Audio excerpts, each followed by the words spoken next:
देखे जाने लगे। लेकिन पीएम मोदी ने केजरीवाल की साख को इस तरह ध्वस्त किया कि अब तो उनकी राजनीति में कायम रहने ही उनके लिए पहली जीत होगी। आम आदमी पार्टी सत्ता में आ जाएगी यह किसी को यकीन नहीं था और सत्ता से इस तरह आम आदमी पार्टी उखड़ भी जाएगी यह भी किसी को यकीन नहीं था।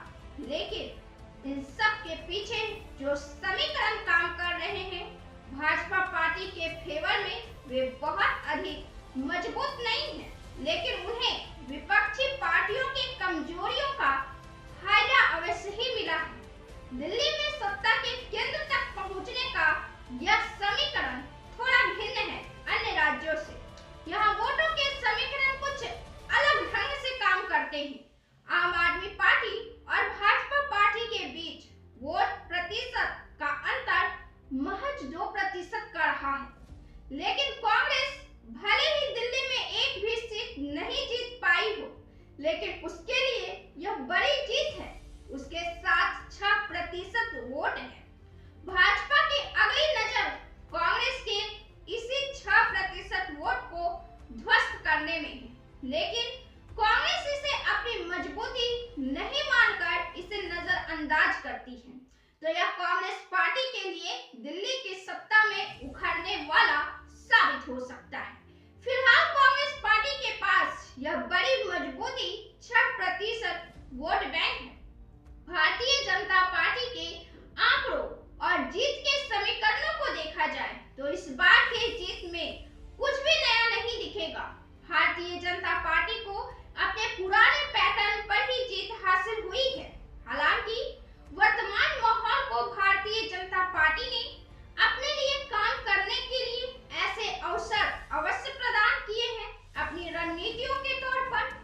सबसे बड़ी बात तो भारतीय जनता पार्टी के लिए पहली सफलता अपने कैडर को, अपने वोटर को एकजुट रखना है, अपने कार्यकर्ताओं को खुद के साथ जोड़े रखना है। 2025 से पहले साल 1993 में जब बीजेपी को दिल्ली विधानसभा चुनाव में जीत हासिल हुई थी तो उसकी जीत में वोटों के बंटवारे की बड़ी भूमिका मानी जाती थी। उस साल जनता दल दिल्ली की सियासत में एक तीसरी पार्टी बनकर उभरी थी और उसने दिल्ली की सभी 70 सीटों पर चुनाव लड़ा था। 12% से ज्यादा वोटों के साथ वह 4 सीटों पर जीत दर्ज करने में भी सफल रही थी, जबकि कांग्रेस को करीब 35% वोट मिले थे और उसने 14 सीटों पर जीत हासिल की थी। यानी वोटों के बंटवारे का सीधा फायदा बीजेपी पार्टी को हुआ था। साल 1993 में जनता दल ने कांग्रेस और भाजपा के बीच सीधी लड़ाई को त्रिकोणीय बनाकर वोट बंटवारे में महत्वपूर्ण भूमिका निभा दी। इस बार आप और भाजपा के बीच होने वाली सीधी लड़ाई को कांग्रेस ने वोट बंटवारे के भूमिका में महत्वपूर्ण भूमिका निभा दी। दिल्ली में आधे से अधिक सीटों पर कांग्रेस ने भाजपा पार्टी को जिताने का काम किया है, क्योंकि जितने वोटों के अंतर से केजरीवाल की पार्टी हारी है उससे अधिक वोट वहां कांग्रेस के खाते में गए हैं।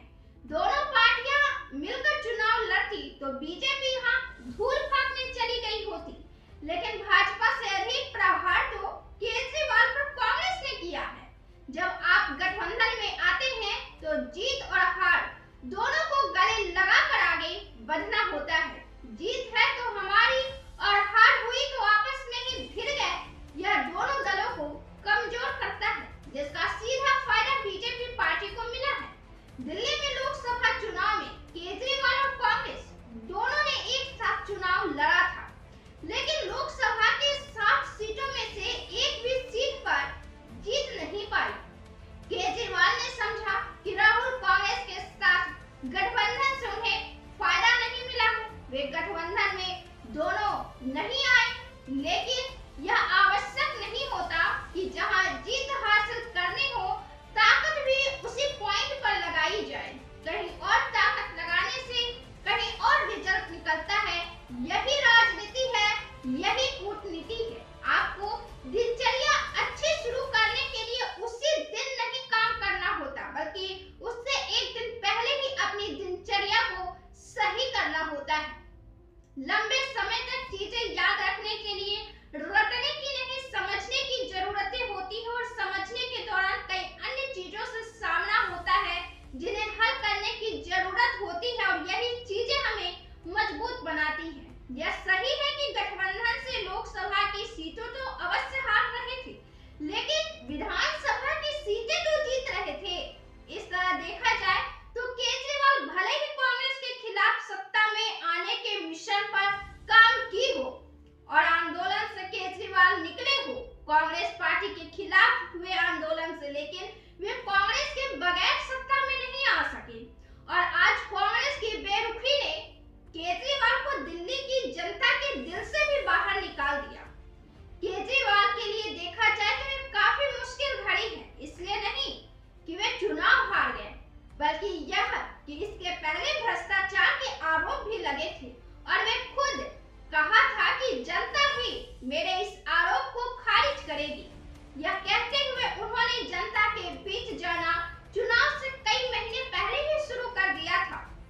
अब 27 साल बाद बीजेपी दिल्ली में फिर से चुनाव जीत पाई है तो उसके संगठन को मजबूत बनाए रखने, हर समुदाय को साथे रखने में सफलता के अलावा वोटों के बंटवारे की भी यह एक बड़ी भूमिका है। चुनाव आयोग से मिले अंतिम आंकड़ों के मुताबिक इन चुनावों में बीजेपी को करीब 45% वोट मिले हैं, जबकि आपको 43% हासिल हुआ है, यानी दोनों दलों के बीच महज 2% का अंतर है। कांग्रेस को भले ही इस बार भी किसी सीट पर जीत नसीब नहीं हुई हो, लेकिन 6% से ज्यादा वोट हासिल किए हैं कांग्रेस ने, जो हारने और जीतने वाले पार्टी के बीच वोटों के अंतर से 3 गुना अधिक है।